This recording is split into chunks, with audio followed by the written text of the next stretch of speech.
that a lot of people out of hours, they can't find a doctor, so they go to A&E.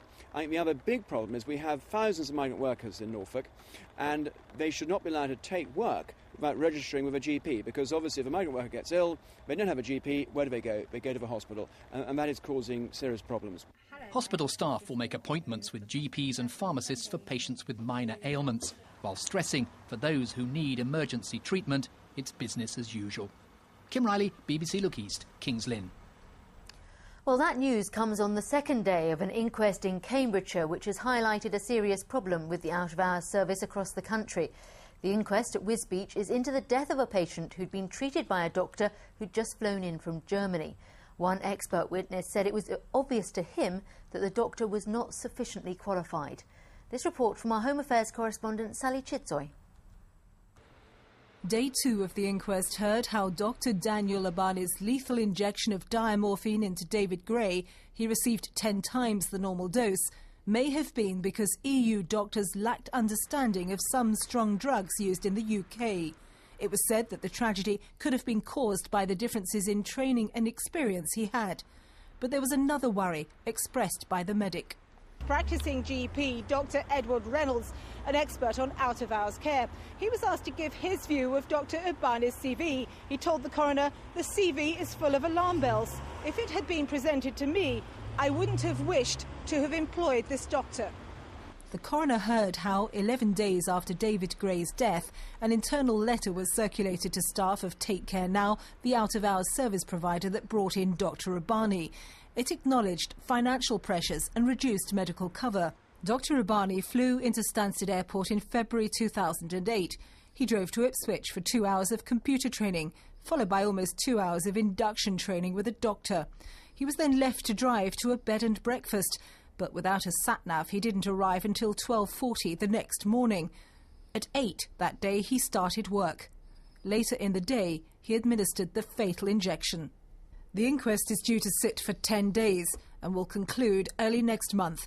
Sally Chitsoy, BBC Look East. A woman from Essex is reported to be among the staff at the United Nations who's missing after their building collapsed in the earthquake in Haiti. Amelia Reynolds is in our newsroom now. Amelia. Anne Barnes is 59. She's been working in Haiti now for more than 2 years as the personal assistant to the police commissioner there.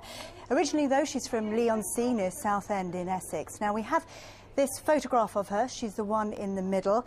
And we know that she's been unaccounted for since the building she was in collapsed on Tuesday. So what family does she have here, Amelia? We know she has a cousin in Essex, and of course, needless to say, the family are very concerned about her. They've been describing how they're fearing the worst, but at the same time still clutching at straws. There is a huge rescue operation. We've all seen the pictures of it on the news going on in Haiti at the moment. People still combing through the rubble to try and find survivors. We understand Anne Barnes was in the UN headquarters building on the 2nd floor when the earthquake hit. Now, that building collapsed. Her partner has said he'd met her for lunch that day, but that was the last time that he saw her. And how many staff from the UN are actually missing then? Well, these are the latest figures I have. The total is thought to be around 200 missing, with 36 confirmed dead. Now, a Foreign Office spokeswoman has confirmed tonight that a British national is missing and that investigations are still continuing. Amelia, thank you very much. The M1 is back on the move tonight after a major accident earlier today. 7 vehicles were involved in the crash just after 4:30 this morning.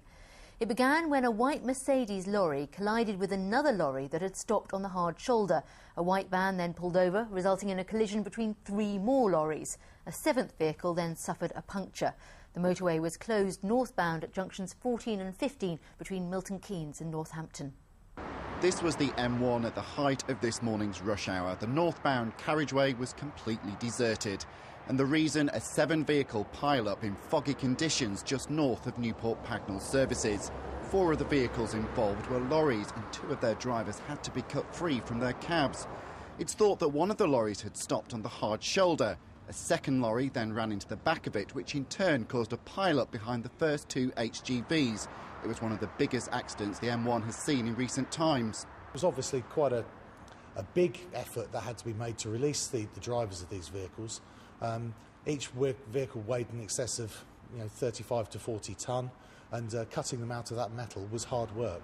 We had crews from Milton Keynes, from Newport Pagnell and Broughton, but we also had crews from Mereway in Northamptonshire. So it was a joint effort between the two fire and rescue services and, of course, between two ambulance services as well. The northbound carriageway was closed from junction 14 at Milton Keynes, causing gridlock as drivers were diverted along the A509 to Northampton. Now, at the peak of this morning's problems, the congestion you can see behind me stretched all the way back from here at junction 14 back to junction 12.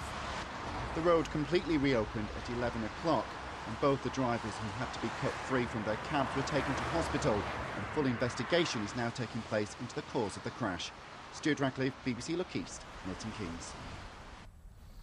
The general election may be at least 16 weeks away, but for some parts of the region, it started already. We'll have the details later. If you like collecting things, just wait till you see what a man from Suffolk has amassed at his house. And Julie is predicting a pretty wild start to the weekend. Yes, Saturday is looking wet and windy, but hopefully some drier and brighter conditions for Sunday. I'll have all the details after more news from where you live.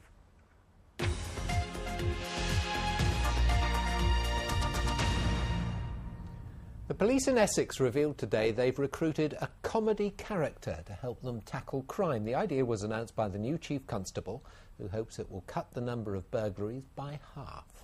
He's been in the job just 4 months, so what is Jim Barker-McArdle's vision?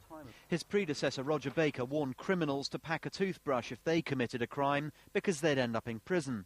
His officers filmed and harassed convicted burglars. So will his successor continue in the same vein? Yeah, absolutely. I mean, I've said before when that's been put to me, they'd better bring their wash kit as well because they're in for a long stay. But policing in Essex is all about looking after local people, making an Essex an increasingly safe place. But with no extra funding in prospect, the force says it needs the public's help if it's to cut crime. Enter its new online comedy character, Norman.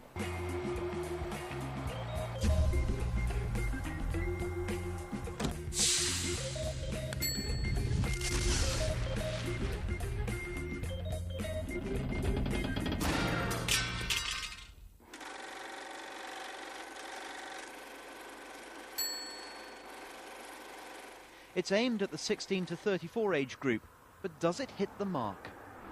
Yeah, it was quite amusing. It was very eye-catching, and it definitely brings the message across.